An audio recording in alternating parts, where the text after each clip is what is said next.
If we had to make any predictions about what your house looks like right now, we guess it's probably in a pretty dismal state, with wrapping paper, greeting cards, and half-eaten cookies all over the place. The Environmental Protection Agency estimates holiday related trash, like wrapping paper and ribbon, contributes an additional 1 million tons per week into landfills. Ideally, you've already been focusing on the first two parts of the waste hierarchy, reduce and reuse.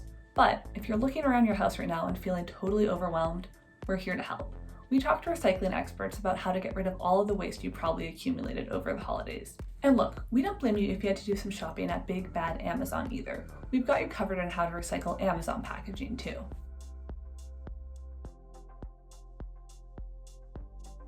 For a paper-based product to be recycled, there needs to be enough paper fiber in it to get broken down and made into a new paper product. The same goes for tissue paper.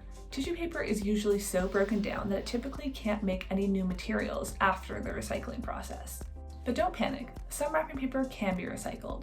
If wrapping paper can be torn, it's most likely good to go in the recycling bin. If you try to tear it and it just won't tear, it's probably plastic lined, which means it has to go in the trash. And if paper can be scrunched up and keep the shape, it can probably be recycled too. Ultimately though, whenever you can, you should just avoid wrapping paper altogether and opt for a reusable container or a fabric bag. You might also reuse old newspapers, craft paper, or, old wrapping paper. Look, I'm sure your family looks great in those matching flannel outfits, but if their dapper family portrait arrived in a card with decorations on it, like foil or glitter, it can be a bit of a recycling headache. Because cards do contain useful, high-quality paper stock, you should remove any unrecyclable materials, then recycle the rest of the card whenever possible. And don't throw random decorations out. You might be able to send ribbon, for example, to a textile processing system that can turn it back into cotton fibers, and you can always reuse other random trinkets you might get on a card too. Also, any pure paper card, a card not coated in wax or completely covered in foil, can and should be recycled.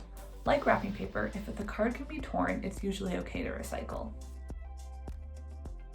First, look to see if there's a yard waste collection program in your town for trees to get composted or turned into mulch. That might be one option for you. If your town does have that, make sure all decorations are removed before putting it into your yard waste container.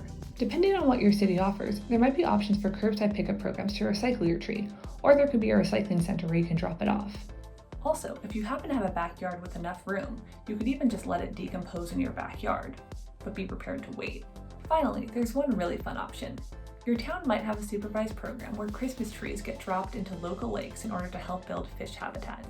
Yeah, Google it. But definitely don't randomly drop a tree into a lake on your own. Your town will need to have a special program in order for it to get properly anchored. To avoid food waste, which is a huge driver of waste in America, try cutting down on how much you cook to begin with.